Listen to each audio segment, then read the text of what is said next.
Il est l'homme le plus fort du monde, il était si fort qu'après avoir vaincu les démons, il a commencé à être traité comme l'un des leurs.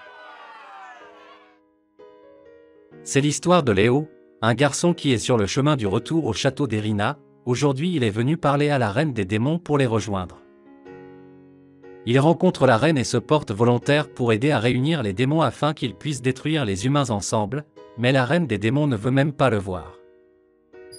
À cause du protagoniste, ils avaient été vaincus. Mais pourquoi Léo était ici en tant qu'employé volontaire et servait les démons, c'était la question. Comme la reine ne veut pas le voir, les subordonnés rencontrent le protagoniste. Léo nous raconte sa vie, il avait été appelé par le royaume pour pouvoir sauver ce monde des démons qui sont apparus un jour. Avec un groupe de personnes, il était chargé de vaincre les démons, mais ils sont tous entrés en conflit et ont été vaincus. Finalement, Léo est resté seul et il a été le seul à réussir à vaincre la reine des démons et ses généraux. Maintenant que les généraux de la reine sont réunis avec le protagoniste, ils se rappellent comment ils ont été vaincus dans les batailles qu'ils ont menées il y a un an. Le premier à être vaincu était un homme fort et musclé appelé Eduardo, le deuxième était Melioda. Il était censé être rapide mais il a été vaincu.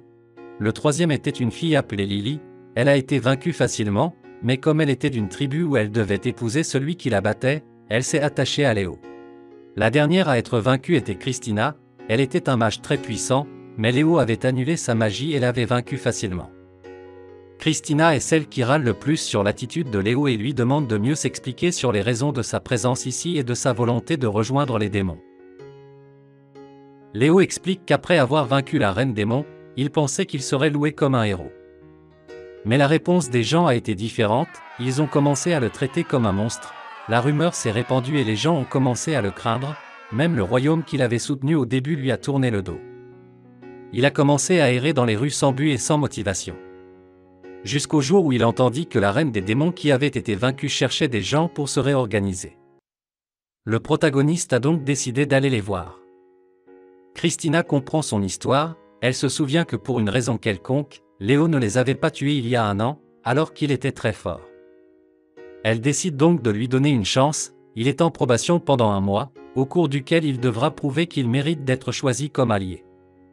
Plus tard dans la nuit, Léo se souvient de la raison principale pour laquelle il est vraiment venu dans cet endroit, c'est que lorsque la reine démon conquiert des villages, elle interdit à ses sbires de tuer des gens.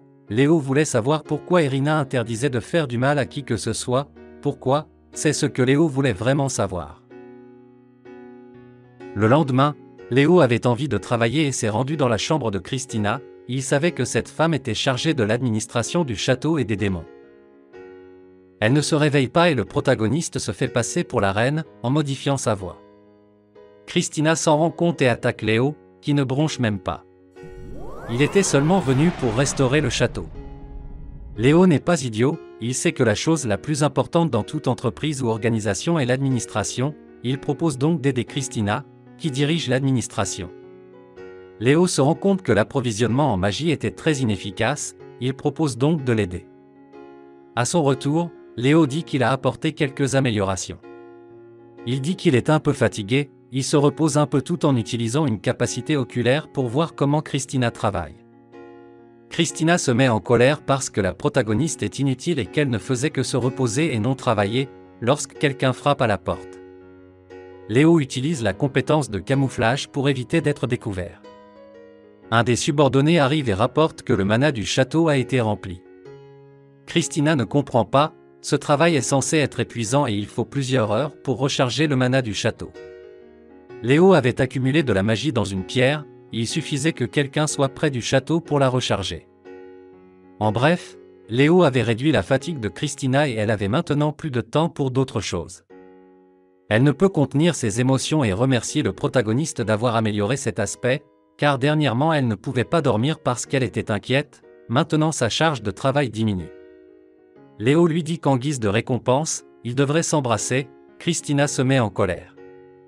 Le lendemain, il y avait une autre chose à améliorer, à savoir la logistique de la nourriture, dont la responsable était Lily. Ainsi, la nourriture qui arrivait au château était rare et la façon dont il collectait la nourriture était horrible. C'est pourquoi Christina a demandé à Léo d'aider Lily sur cet aspect. Lily était inutile, la façon dont elle ramassait la nourriture était terrible, il ne voulait pas attirer l'attention des autres démons. Lily était très affectueuse avec Léo, il décide donc d'utiliser cet aspect pour aider Lily à s'améliorer. Il prétend qu'il est malade et que Lily doit chercher un médicament qui se trouve dans la forêt. Pendant que Lily cherche cette herbe, Léo avait prévu différents pièges et défis pour que Lily travaille en équipe avec ses subordonnés. Mais elle s'est contentée de relever les défis toute seule, le protagoniste ne savait pas quoi faire avec ça, dormant à cause de la fatigue. Plus tard, Lily a eu l'herbe, Léo pensait que Lily ne pouvait pas s'améliorer pour trouver de la nourriture. Quelle ne fut pas sa surprise d'apprendre qu'elle avait été capable d'organiser ses subordonnés et d'améliorer les transports. Ce qui s'est passé, c'est que quelqu'un lui a dit que travailler en équipe était mieux que de travailler seul. Léo a alors réalisé qu'il valait mieux lui dire les choses directement et non indirectement. Maintenant que Léo a apporté de nombreuses contributions au démon, la reine Irina veut le voir, visiblement ils ne s'entendent pas bien depuis que le protagoniste a déjoué ses plans.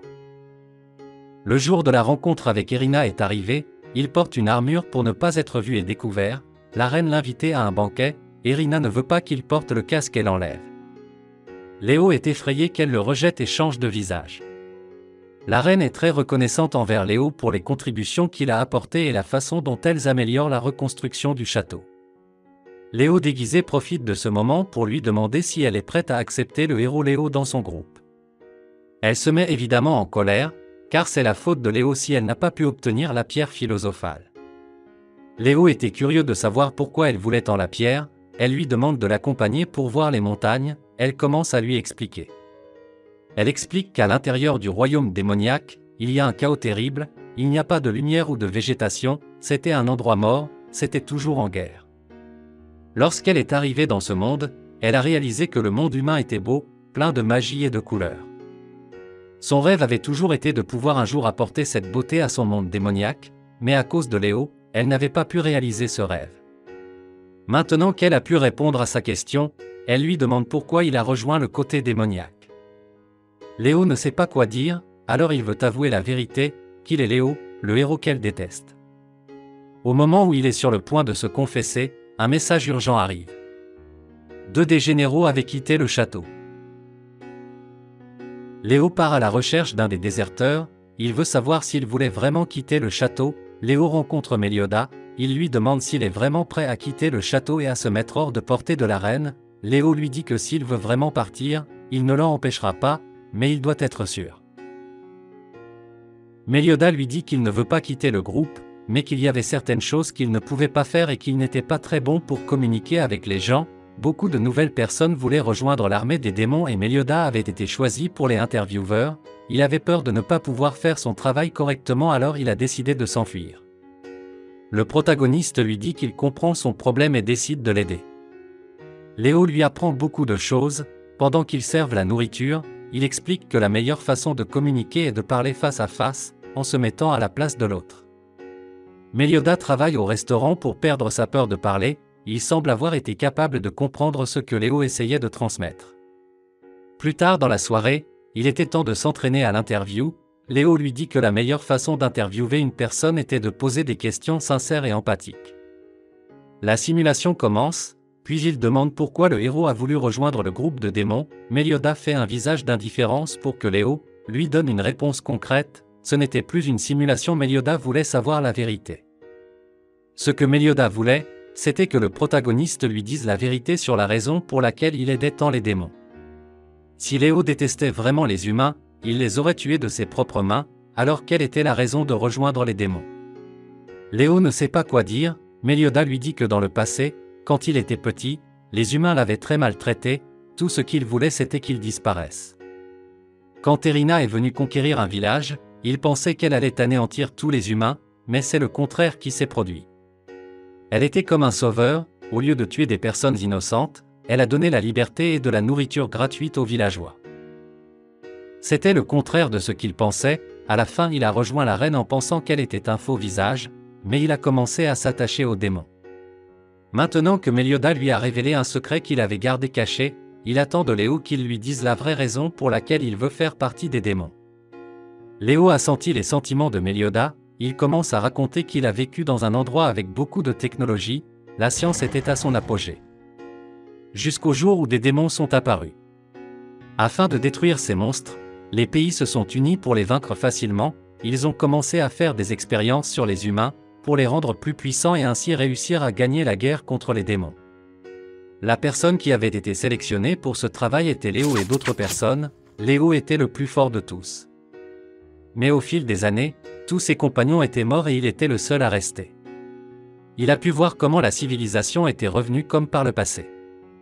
Les ordres qui lui avaient été donnés par ses créateurs avaient toujours été qu'il devait protéger l'humanité, dans le seul but de protéger l'humanité il était en vie depuis longtemps.